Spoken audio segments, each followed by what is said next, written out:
When we release the breath, it sends a message to the brain to speak. The air then passes through the vocal cords and this produces vibration. The sound is made due to the vibration in the vocal cords. I will explain. Okay, I'll read and then I will explain to you. This sound is not a word, but is recognized by a scream, shout, and cry. When we try to produce a letter, we take that voice to a particular point. In the whole process, our lungs, mouth, lips are used, for example, air, lungs, voice box, vocal cords, the palate, and the nasal cavity. They are all these are involved when we produce sound in humans. Okay, now let's see, try to understand how the sound is produced. First, we see the breathing process, how we breathe in. Okay, we breathe in, inhale, and we exhale. Now, this is done very naturally, and we don't even feel it. We don't even feel when we are breathing in and out. But when we breathe in, we take in the air inside, and our lungs, they bloat up. It is filled with air, and then when we exhale, the air is pushed out. Now, this process is done, and there is only one way, which is through the vocal cords. And these vocal cords are apart in the throat. When we breathe in and when we breathe out, the vocal cords are apart. Can you please just draw the vocal cords on the screen? So the vocal cords are apart, so we don't feel anything. And we take the breath in and we inhale and we exhale and we inhale and we exhale and we don't feel anything. But what happens actually when we take in air and when we exhale with pressure. We take the air out with pressure. And this is done. But when we want to speak, when we involve a mind, right, a brain, that we want to speak, subhanallah, when we want to speak, immediately the vocal cords, when we just think of speaking, the vocal cords, which were far apart, they come close. They become very close and tight, so that when the air is pushed out, it gushes out with force through those vocal cords and they start vibrating. Both the vocal cords start vibrating, and this vibration creates a sound. So the sound is produced when we exhale. And when we exhale and we think of talking, of speaking, saying something. When we don't think of speaking, there is no sound is produced, and we take in the air and we take out the air. But the minute we involve the mind and we just think that we have to speak, the vocal cords will come together and they will create a vibration when we exhale. And in that, when we exhale, a sound is produced because of the vibration. Now, this sound is like a scream or a shout or cry, and it is not recognized. Right? The sound is not recognized, and it is the same process like in animals. You cannot understand that they are making a sound. So in humans and animals, till here, the sound system is the same. Yet, when we want to talk and we take that letter, we take the sound to a particular place, a special point, from where that letter is, the sound of that letter comes out. So when we take the sound to that particular point from where the sound of that letter comes out, that letter is formed. We say that this is a letter is formed, and this is what? Any letter that we can say. Okay? And I'll explain it again. See, when we want to speak, right? When we inhale and we exhale. But when we want to speak, the vocal cords are apart, right? Then when we want to speak and we make up our mind that we want to say something, we take when we breathe out, the air gushes out with force, it passes to the same vocal cords, and due to the vibration, a sound is formed. The first sound is created, but this sound as no is not recognizable. It is the same as it is in animals. But then humans, what do we do to produce a letter? We take that voice, that sound to a particular point. And then in this process, all our lungs, mouth and lips, everything is used and one letter is produced. The sound of one letter is produced. Is this clear? And one harf is formed. Okay. When we breathe in, the sound be produced? No. When we breathe out. Okay. And when we are breathing out, is the sound produced? No. When is the sound produced? When we use our mind and we want to talk. Okay. Then the sound is produced. Is that recognizable? No. Then what do? We have to take that sound to a particular point, and when we take it to a particular point, that harf or that letter is found. And that is the aglet or the makhraj of that letter. Correct? Good?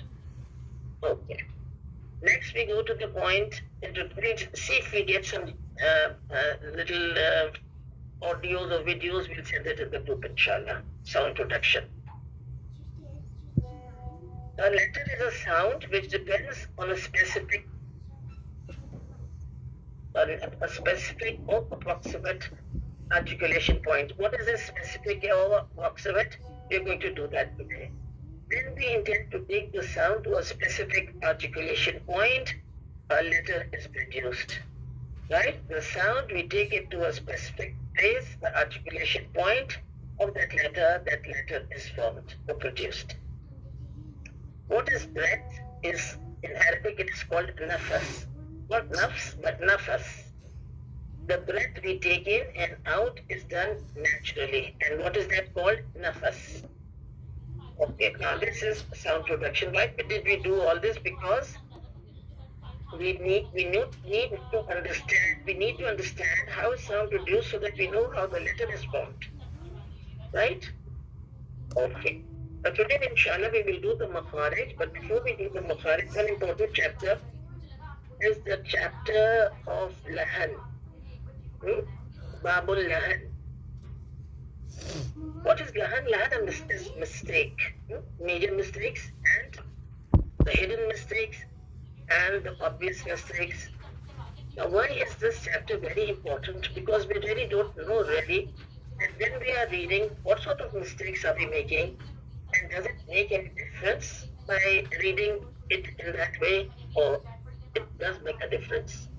So first we see the dictionary meaning, knowing the right from the wrong. Terminological meaning, reciting the Quran against Tajweed rules. The istilahi maine or the meaning we can say in Tajweed, reciting the Quran against the Tajweed rules is what? Lahan, mistake. There are two types of mistakes. The obvious mistakes, they're called lahan al-jali, and the hidden mistakes, lahan al-khafi. Okay. Now, what are the obvious mistakes? Lahan al-jali, during recitation, making an obvious mistake which changes the meaning and appearance of the word. During recitation, making an obvious mistake which changes the meaning, underline this, changes the meaning and appearance of the word.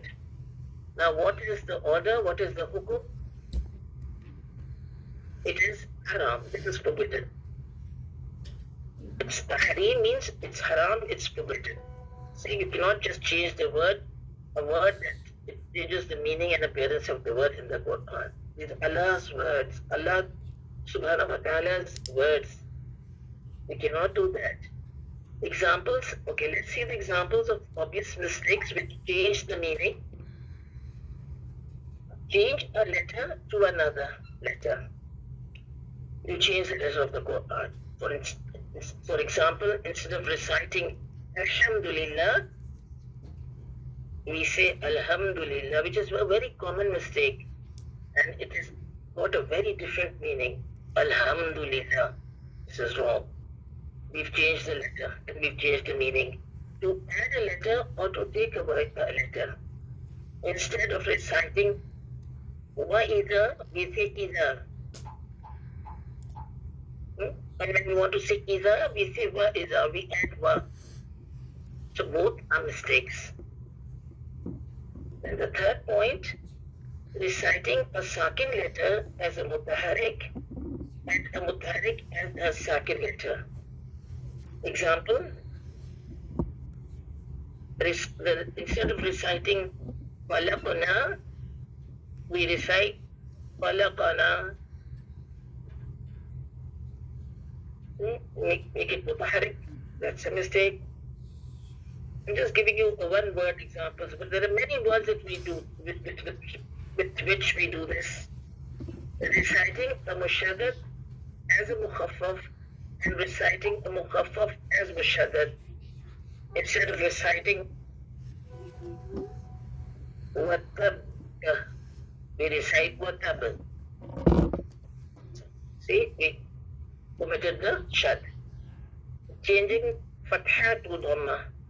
Instead of reciting an'amta, we recite an'amtu.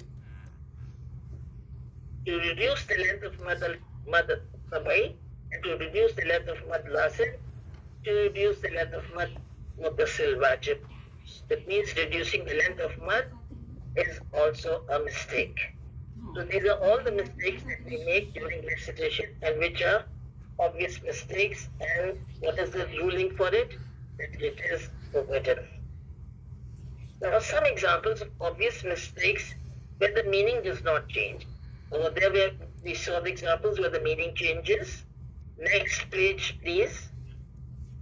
Some examples where we say, but it does not change the meaning. For example, when we say Maliki, and instead of Maliki, we say Maliki. If we say Maliki, it does not change the meaning, because this is not allowed in. This is allowed in the other recitations, and it is correct. But since we are doing Hafs and Asim, it will be considered as a mistake, because this is not allowed, and this is not the way it is done by the method of Hafs and Asim. So we have to read it as Maliki. Then instead of Husnan, we read Ihsanan. For example, وَوَصَّيْنَا الْإِنسَانَ بِوَالِدَيْهِ حُسْنًا, we make it Ihsanan. This is not wrong, but it is not correct because it is not written here in this exact place. إِنَّ اللَّهَ بِمَا تَعْمَلُونَ بَصِيرًا. Na'maluna, we read it as ya'maluna. And in the same way, yukazzibuna, we read it as yukazzabuna. So all these are mistakes which do not change the meaning, but they are considered as mistakes because they are not read in the way that we are reading Hafs and Asim. Is this clear here? Still here? Some mistakes which are obvious mistakes where the meaning does not change, but they are mistakes, and there are some mistakes which are obvious and they change the meaning. So both are not allowed. Now next is hidden mistakes. During recitation, these hidden mistakes do not change the meaning, but the beauty of recitation is lost. These mistakes are only recognized by the experts of Tajweed. In hidden mistakes, everybody cannot make out that you've made a mistake, but the beauty of recitation is lost. Examples of hidden mistakes: to exaggerate the vibration, the clear of the letter Ra, to reduce the sound of the nasal cavity, when letters there is unna, we reduce it. That also everybody cannot pinpoint. Not to merge when needed, when there is idgham, and we don't do it, we skip the rules. To reduce the heaviness of a heavy letter. For example, Ra, we make it Ra, we reduce it. It doesn't change the meaning, but it spoils the beauty of recitation. And what is the hukum? What is the order for this? It's haram, forbidden, but according to some scholars, it is detestable. Detestable, makruh. Okay. Is this clear now? The chapter of Lahan. Alhamdulillah. Alhamdulillah. Alhamdulillah. Okay, next page. Page number 29. Introduction of Makharij. The topic of Makharij. Makharij, we are doing Babul Makharij. Dictionary meaning, the place from where something comes out, exit point. Mahlul Khuruj. Terminological meaning, istilahi meaning, which is the place of articulation that distinguishes a certain letter or harf from another harf or letter. It is in Tajweed, what does it mean? That is the point of articulation of every letter is different. And that's how you distinguish that this letter is different from the other because of the articulation point, because of the makhraj. And in dictionary meaning, it means exit. Any place to come out is an exit. Okay, and now types of makharij. There are two types of makhraj. Makhraj muhakkak. Don't get puzzled by the names. They're very simple. Makhraj muhakkak and makhraj muqaddar. Muhakkak and muqaddar. Muhakkak comes from the word tahqiq. Within this is a specific place or outlet from where the sound of a letter comes out. This specific area can be pinpointed. Examples: al-halak, al-lisan, and al-shafatan. From here, you can pinpoint that this letter is from this place. That we say is makhraj muhakkak. Now we'll do the makharij and it will be clear, inshallah. Makhraj muqaddar. Muqaddar means that the place, outlet from where the sound of a letter comes out, it cannot be pinpointed. Example: al-jawf and al-khayshum. Okay. Makhraj muhakkak.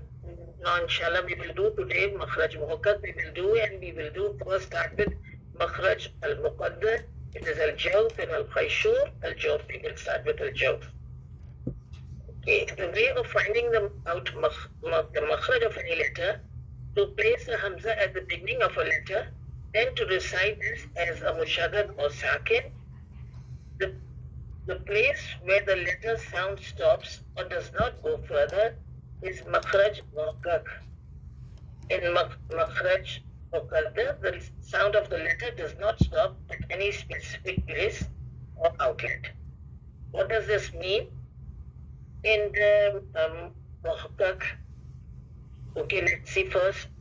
Makhraj muhakkak, al-halak or al-lisan. You see any letter, for example, ba, ab. So the sound stops, it just doesn't go on and on. But for letters from the makhraj al-muqaddar, you can say huruful mad. The exit point of huruful mad is makhraj al-muqaddar. For example, it will go on and on till your breath goes on. So there is no specific place where we stop, the sound stops. We say this is makhraj muqaddar.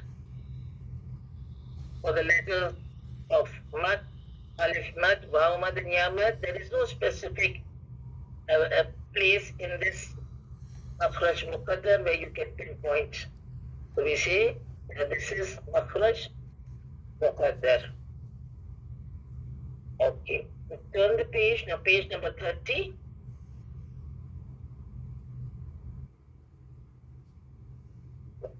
On top is the flow chart. It's good for you. You can just look